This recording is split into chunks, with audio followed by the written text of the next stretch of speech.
Perfect. Hi, everyone, and welcome to today's information session, which will be talking about the Luksic Scholarship at the School of Public Policy at the London School of Economics. My name is Gabrielle Trasati. I'm the International Outreach Coordinator for the Luksic Foundation. We do have a great event for you guys here today. You'll get to learn a bit about what we do at the Luksic Foundation, and then we do have some wonderful guest speakers who will talk to us about LSE, the university as a whole, the School of Public Policy, what the application process and scholarship process looks like. So you have all of that sort of more technical information on hand. And then we have special guest Ignacia Pinto, who's a Luksic scholar. She graduated with her master's in public administration in 2022. Is currently still living there in London. So we'll get her firsthand student perspective and experience. So you sort of get that feel of what a day in the life of a student there at LSE looks like. And we will have some time for a Q&A. We're joined by Nathan Brennan. He's a student international recruitment officer at LSE. Also, Catherine Ward is the graduate admissions premium service manager. She'll be focusing on the admissions process today. So we really have some wonderful guests with us here today. And we certainly hope that this information session is useful for you all. We will make sure to send a recording afterwards in case anything was missed. So about the Luksic Foundation in general, beyond the programs that we have in international education, we also have programs in education more in vocational training. In entrepreneurship, we have programs in certain financial resources, mentorships, training programs for entrepreneurs and specifically women entrepreneurs throughout the country. In sports, we have football, as I would say, soccer schools for kids. We're also looking at sports more from the community building, family building perspective. And in additional support, this takes forms in donations and emergencies. And more specifically, diving into international education, our vision here is really to connect Chile with the world and vice versa.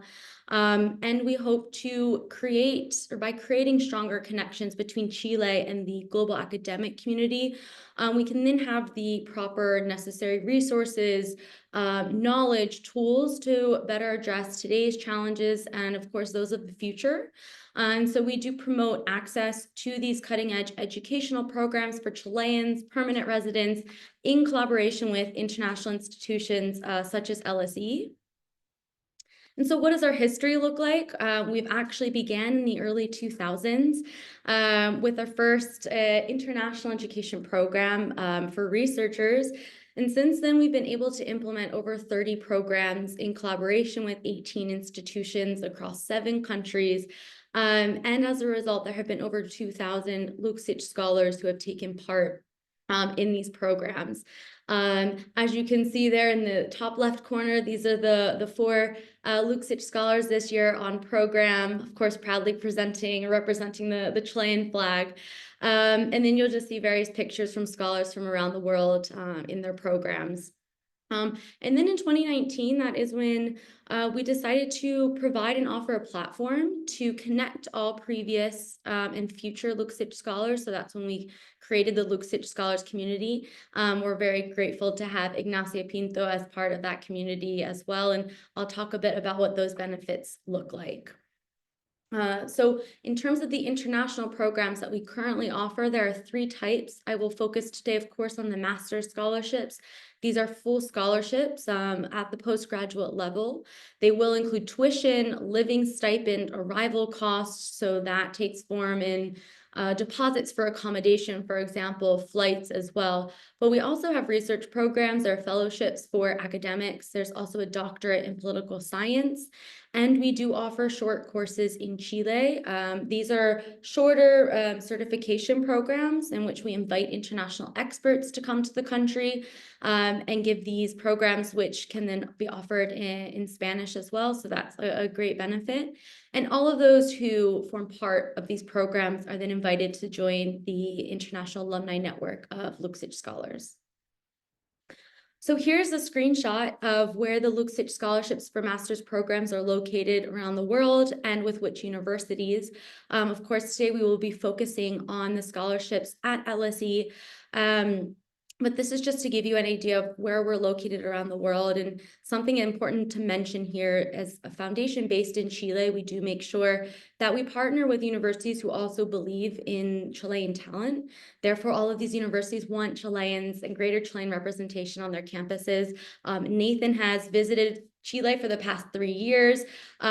We, of course, have gone to different regions throughout the country, Santiago, but also Temuco, Puerto Montt, and he hopes to continue visiting as well each year. So you guys might see him actually around here in country. And so how does one access the Luksic scholarships? These go for all of our programs. The first step is to research and understand the admissions and selection criteria for the programs of your interest. If you're eligible, you then apply to the program, receive an offer of admissions, and then essentially follow the university's process in terms of financial aid. So that can vary by university. Thankfully, we have Catherine on to let us know how that process looks like at LSE. And then the last step is essentially to await a response from the university. The foundation does not participate in the admission, selection, or funding processes. These are carried out by the universities. You actually do not even need to have a previous contact with the foundation to apply for the Luksic Scholarship.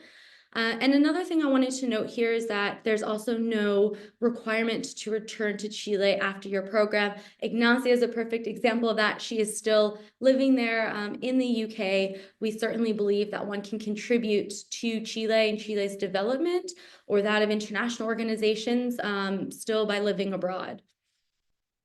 So what does this wonderful scholarship opportunity look like? There are 4 scholarships available each year for Chileans who are accepted onto the Master in Public Policy, so the MPP program, or the Masters in Public Administration, the MPA program offered at the School of Public Policy. Now, I know Nathan is going to give you guys a lot of information about what life looks like there on campus, what kind of candidates they're looking for. But really, I do have to say there's a very strong Chilean community there on campus. You will not be on campus alone. You celebrate the 18, all of the national holidays and whatnot. So there's really just that strong community feel that you'll get when you arrive on campus. The scholarships will cover your tuition, arrival cost. There's a living stipend provided as well. So you can really fully focus on being a master's student there at LSE. We have thankfully been able to support 28 scholars in the past, and of course, 6 of which are on campus, 4 who started this year, and then 2 who are in their second year of their MPA program. And I just wanted to close lastly in sort of the general support that we offer. So of course there is the financial support offered by the scholarship itself, but we also are really hoping to provide sort of that accompanying you on your academic journey and your professional journey. So sort of this before, during, and after.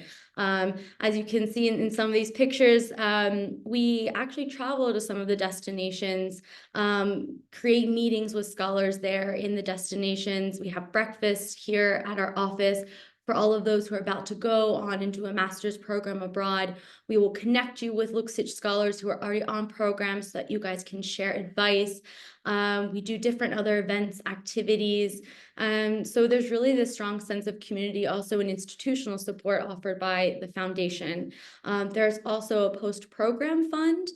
You can apply to up to $5,000 each year for whether a personal or professional initiative. So if you're writing a book, you want to go to a conference, invite a speaker for a conference, those are the kinds of initiatives that we will continue to support after the program. So I will leave it there. Thank you guys for being here today, and I will pass it over to Nathan. Thank you so much, Gabby, and thank you for you all for being here. We really don't take it for granted that you've given up your time today to come along and listen, whether you're here live or watching this back on the recording. It's, as Gabby said, fantastic to be here because LSE is such an international and diverse community, and every year we welcome a huge number of students from Chile. So it's fantastic to be here today, and hopefully this is useful if you are thinking about your next steps and where your kind of career and education might take you next. So the plan is I'm going to provide a little bit of a brief introduction to LSE as a whole, talk about the university, the kind of university we are, the kind of community you'd be entering into as a Luksic scholar. And then I'll hand over to Catherine, who's the real expert in this area, to talk about the sort of differences between the MPA and the MPP programme, and crucially talk about the hard part, which is how to get in. So, without any further ado, let's talk a little bit about LSE as a university. And now I know I'm self-aware enough to realise that every single university you ever speak to will tell you at length about how unique they are and how special they are and what a special place it is. But LSE actually is. And the reason that LSE is such a special university is because we are the only university in the UK, and one of very few in the world actually, that is dedicated to the social sciences. So the way I like to think about this is that, yes, you might be there interested in policy and politics and governance and these kind of areas. And there's 1,000 different universities you might end up going to in the world to study those subjects. But there's only one, at least in the UK, where everyone is interested in the same kind of things as you. And when you walk around our campus, you hear the most amazing conversations about economics and global diplomacy and political theory, right? And these kind of things. And of course, we're here today to talk mainly about our School of Public Policy, but I think it's really worth just giving you an insight into really what we mean when we talk about the social sciences, the kind of conversations that are going on at LSE. And to show you, or to give you an insight into what this might look like, I've shared on screen some examples of some research from the last few years from some of our academics, so the people who would be teaching you. And one, I mean, you can see there's a huge variety to what we do at LSE. And I love just to point out a kind of few examples to show you kind of what we do at LSE. So what I always love to point out is at the bottom right of your screen, you can see someone called Nicholas Stern. Now, there might be a few people on the call who already know who Nicholas Stern is. If you don't, shame on you. No, that's a joke. But I think in 50 years' time, Nicholas Stern will be even better known than he is now. And the reason is because Nicholas Stern was the first person in history, anywhere in the world, in any country, to write a report about 20 years ago now about how climate change was going to remake the world economy. You know, how it was going to change people's consumption habits, their jobs, our trading patterns, all of these things. So when you come to LSE, you can study climate change from a social science and a policy perspective.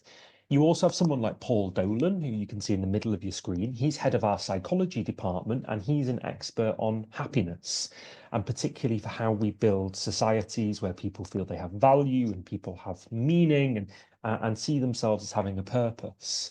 And so this is all just to say, you know, yes, economics is in our name, and you can come to LSE and study policy and whatever it is from an economic perspective, but there's lots of different strands to what we do that cross between disciplines and really kind of impact some of the most important conversations we're having today in all kinds of areas. But I think another really unique distinction I would make between LSE and other universities, particularly in London, is our size. So we are only 12,000 students at LSE, which might sound like a lot, but actually if you look at our neighbour, King's College London, they are 45,000 students. And if you go up the road to UCL, they are 55,000 students. So it's not only that we're a more specialised community, we're also a much smaller community. And for the purposes of today's discussion, I think it's really worth noting that at LSE, as you can see on screen, we actually have slightly more postgraduate students than we have undergraduate students, which means if you're thinking about a master's or maybe a PhD later down the line, there are more students like you at LSE than there are undergraduate students who are a slightly older community. And what I think is important again to stress is where those students come from. So if you come to visit LSE campus, which I'd encourage you to do, one of the first things you'll see right in the centre of the campus is this huge globe. This is where everyone goes for their new LinkedIn photo on day one of term, or their new Instagram, whatever, right? But I love this for two reasons. So we have this huge globe right in the middle of campus because LSE is the most internationally diverse university in the United Kingdom. So when you look at our postgraduate student body, 80% of our students come from outside of the UK, which again means there are more students like you at LSE, i.e. grew up outside of the UK, than there are like me being from Manchester, which is pretty amazing, actually. And what that means is you're entering into this hugely international and diverse community. But the second reason I love this globe is because, we are so used to seeing the map of the world with the USA at the center, or with the UK at the center, or with Europe at the center. And this really, this kind of version of the globe we've got sums up what we do, which is to try and see things from different perspectives. If you're not from those places, how does the world look different to you? And so when we talk about being international and diverse, that for us isn't just a great, allowing us to say, great, we have 20 Chileans this year and 30 Germans and 40 Ghanaians, is that we want you to bring your ideas, your histories and your viewpoints with you. And as lame as it sounds, but I've never found a better way of saying it, LSE is like a mini United Nations of people who come together from all around the world and talk about their ideas. So again, I think there's not many places like LSE in the world, let alone universities, but just anywhere. There aren't many places like LSE.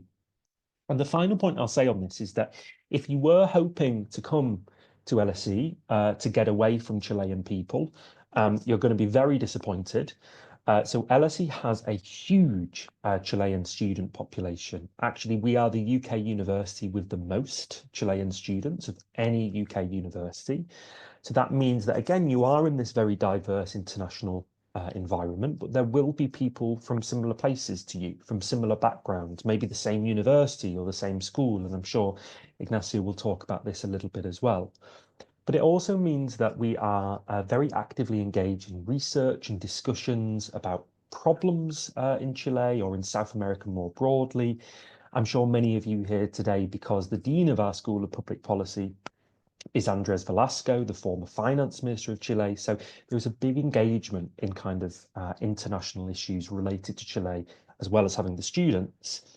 And finally, once you graduate from LSE, you also then enter into this huge alumni network, which spreads across the entire country and accounts for several hundred people at this point, professional lawyers and economists and accountants and policy advisors that you can tap into. So the community at LSE from Chile is very active, and we are particularly keen to make sure that our students come to us from all around the country.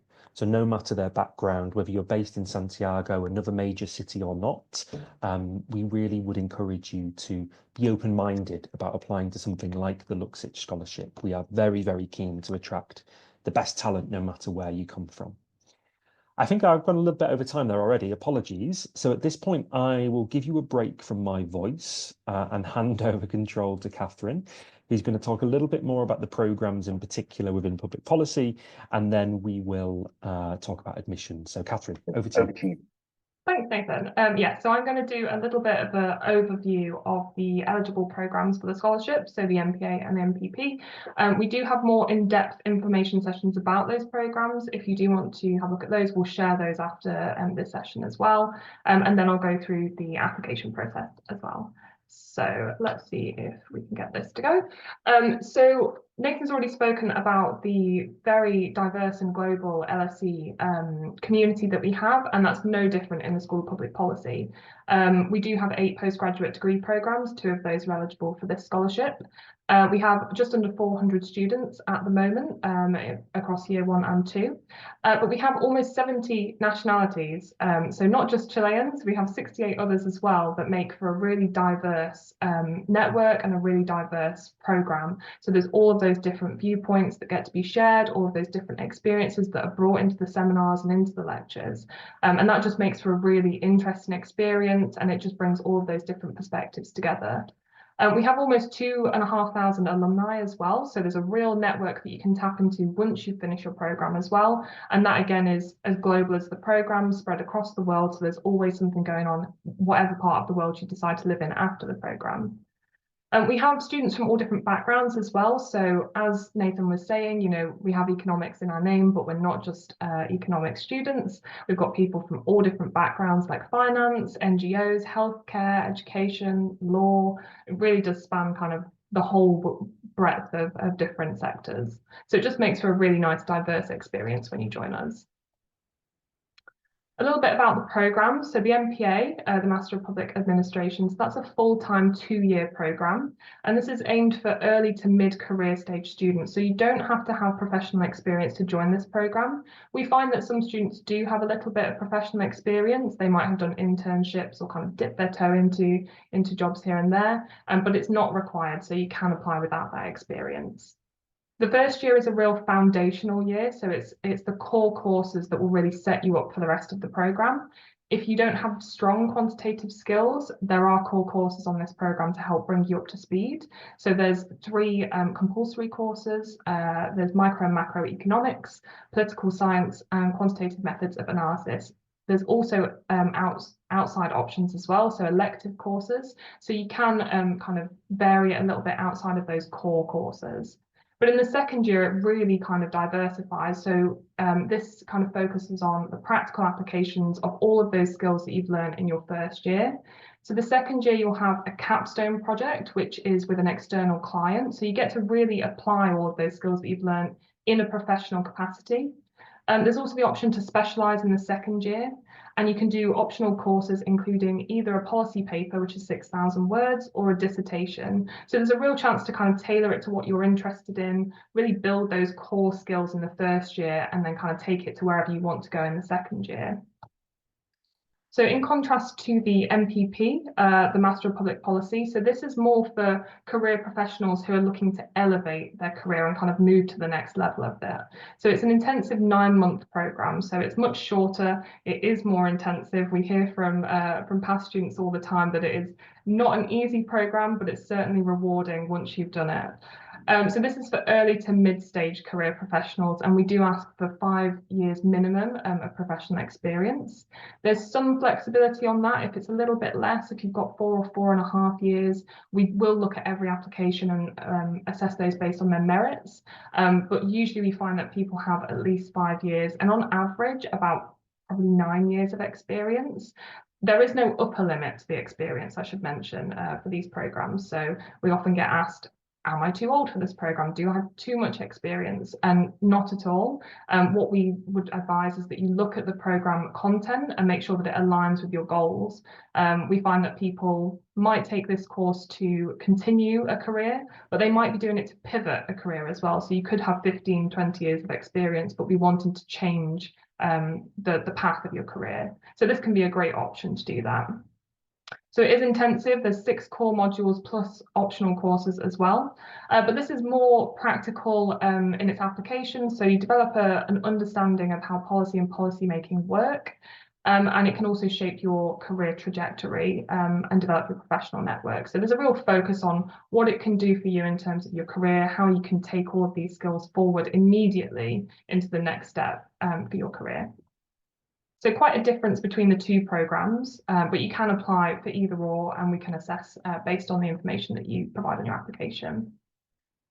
To do with the professional aspect of things, so although these programs are academically rigorous, we believe in giving you the skills to equip you for the real world. So you want to take these skills and be able to use them in a job, not just in a classroom.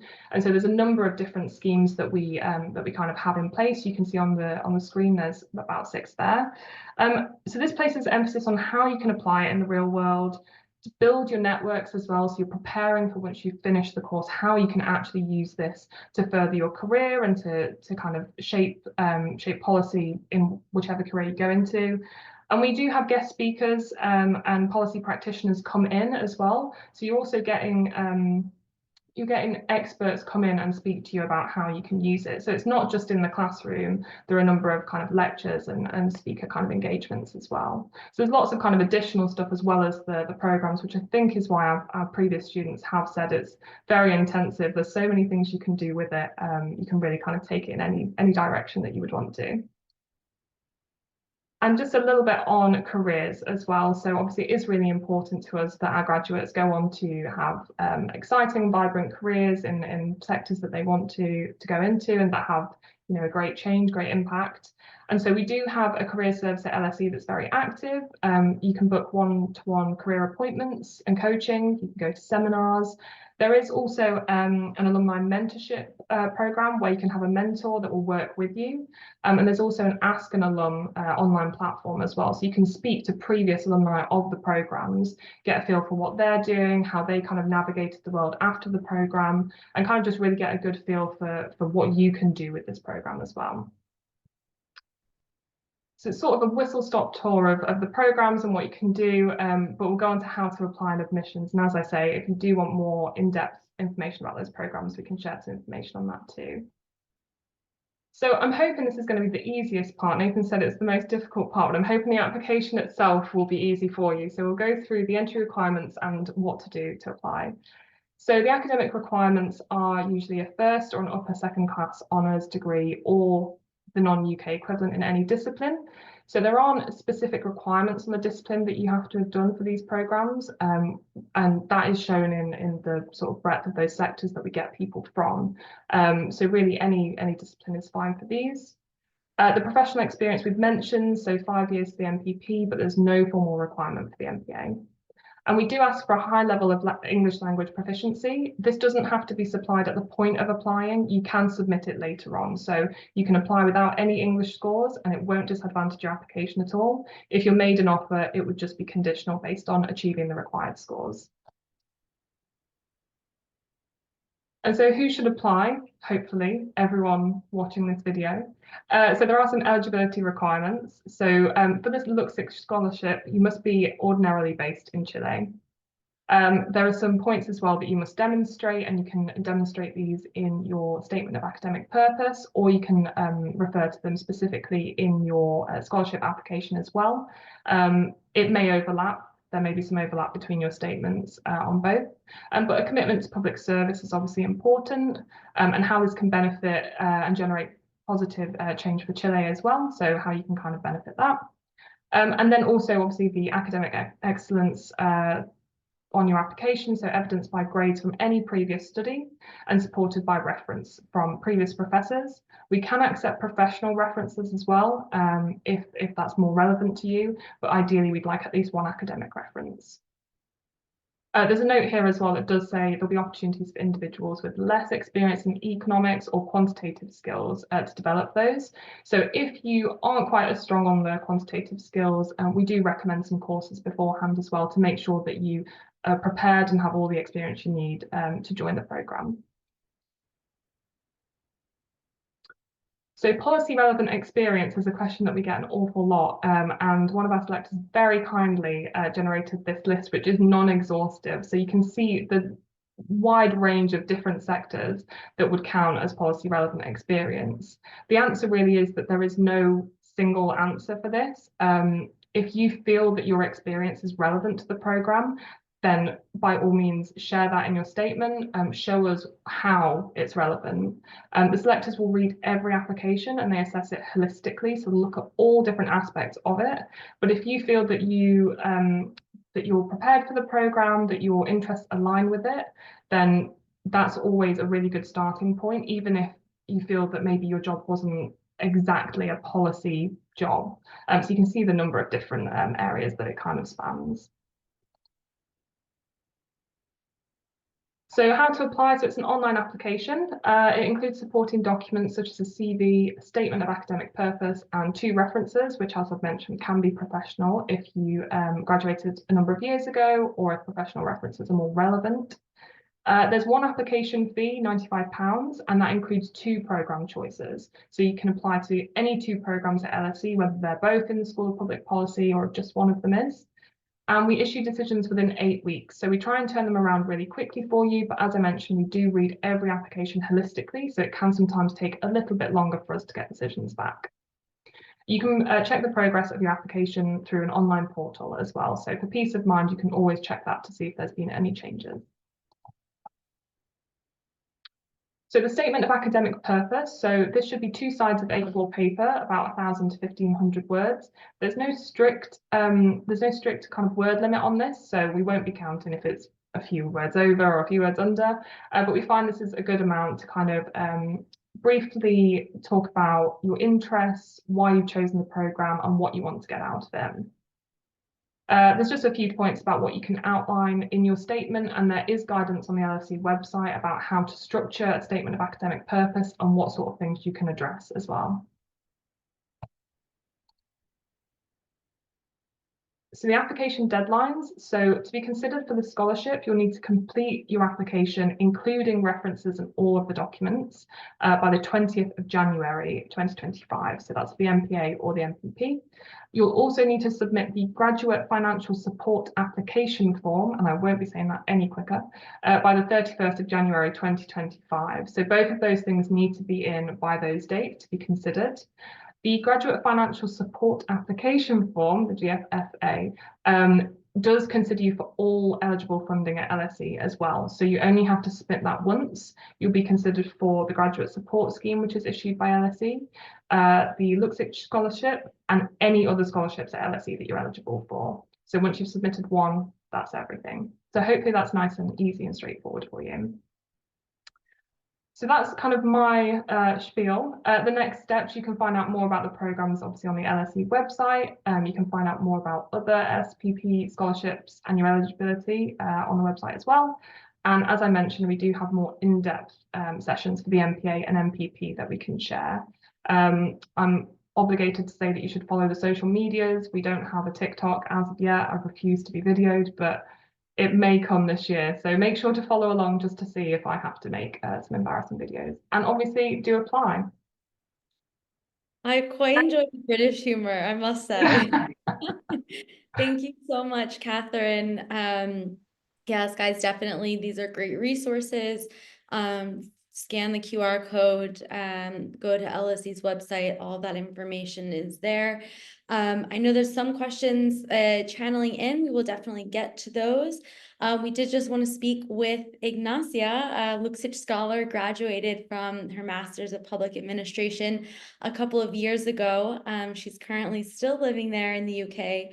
So we're looking forward to hearing essentially about her motivations for why she chose a master's program in general, why LSE, her academic and program experience, and then advice that she has for candidates who are considering applying. So Ignacia, welcome. Thanks for being with us here today. It would be great if you could give a brief introduction and why you chose to do a master's program. Perfect. Thanks for the invitation. Hello to everybody. Well, my name is Ignacia. I've been in the UK for 4 years, 2 years studying the MPA and working since 2022. I studied economics in Chile, and then I worked for the Ministry of Education for a few years. So at a point in like my career, I noticed that I needed more tools to complement the more would you say technical skills from economics with something more applied to policy, which is what I was doing at the time. And I also wanted to do a master's abroad because I think it's an experience itself, living in a different country. So I applied to the LSE, to the School of Public Policy. And why the LSE? Because it's one of the top universities, not only in the UK, but in Europe.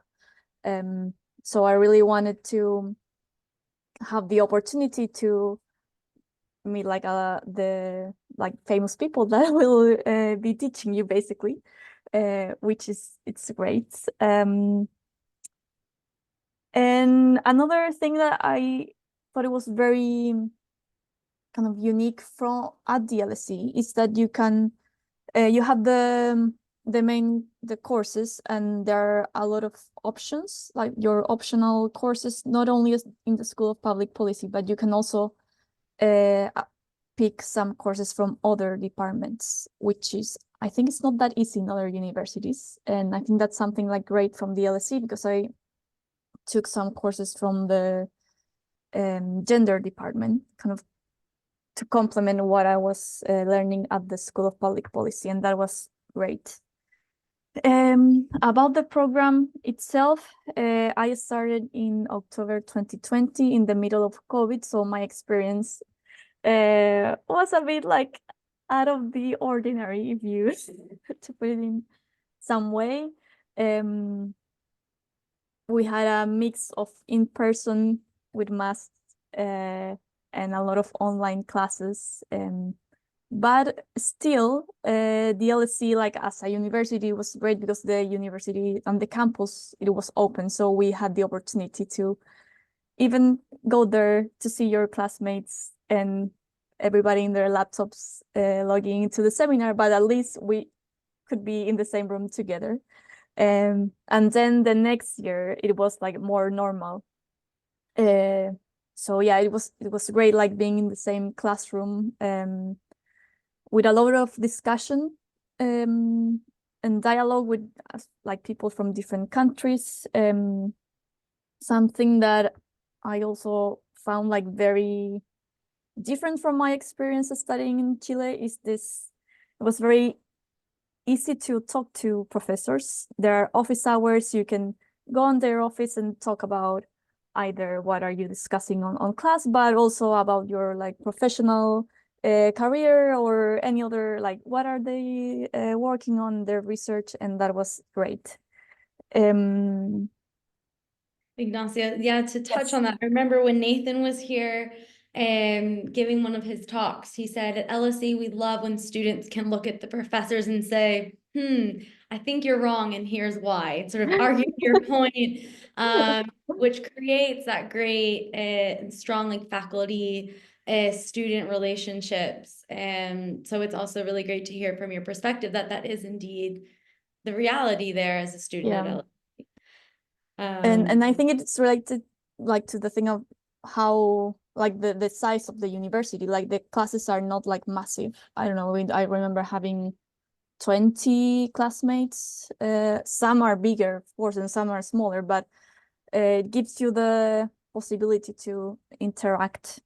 And I want to talk about a little bit of what like my post MPA life. So as I said, I took some courses from because yeah, my kind of expertise was education, and I wanted to kind of switch a little bit to like gender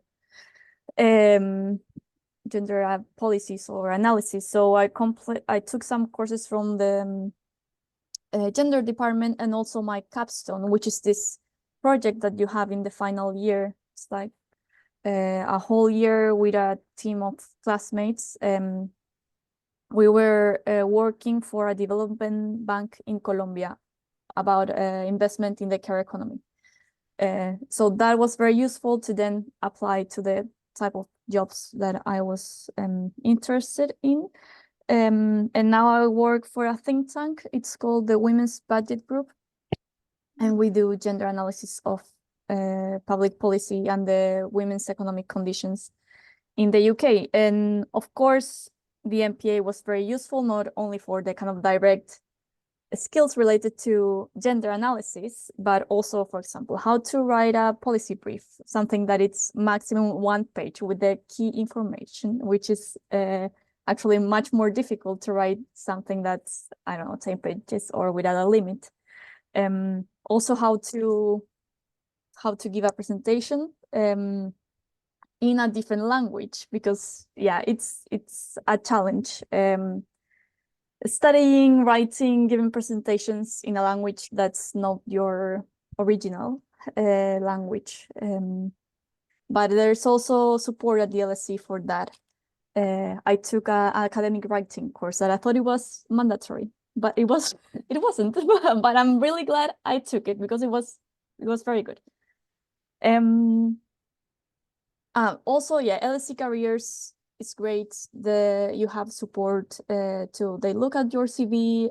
You have the option to have like a practice interview if you are applying for a job, and all that. It's very helpful. And I wanted to finish with the Luksic community. My cohort, we were the first students with Luksic scholars at the School of Public Policy. So we were very excited, and also the team at Fundación Luksic were like, "Hey, how are you doing?" And we had regular catch-ups to say yeah, we're surviving with COVID and everything. But it's great, and also the community of Luksic scholars at the SPP. We met recently. I think we were 15 of us, and you can really feel that sense of community and kind of support people that were just starting, others like myself that we have been here for a while. But it was great to meet and see that there's a very consolidated group. Awesome. Thank you, Ignacia. And it's wonderful to hear that. I know our team members, we loved going to travel and visit you guys and connect other scholars who either like yourself have stayed in the UK, who have just started their program, or in other parts of the UK, also completing a master's program. And we love providing spaces of that community support. So thank you. In terms of one last question, what advice would you give to those applying to a program at SPP? On the practical side, apply as soon as possible, I think. And when writing your what's the name? The SOP, or the SOP, it's right? Yeah. Statement of purpose? Yeah. Don't be shy, and try to put your skills and what you have done on that letter. I think for most people it's difficult, and you say no, I can't write this. It's it's too much. But you have to do it. And also think about how this program might take you to the next step on your career. And try to build a narrative that it's coherent. I mean, if you want to do this, just say why. And also maybe look at either professors or courses in particular that you will like to attend at the LSE, because each application, I think it should be unique, and kind of do that extra work to think, okay, but what do I want to do at the MPA, or which course I would like to attend, and why, and how that's gonna help me to kind of take the next step in my career. Awesome. Thank you, Ignacia. Yes, very practical advice. If you can, for those in the audience, if you can't get your application in this year, not to worry. These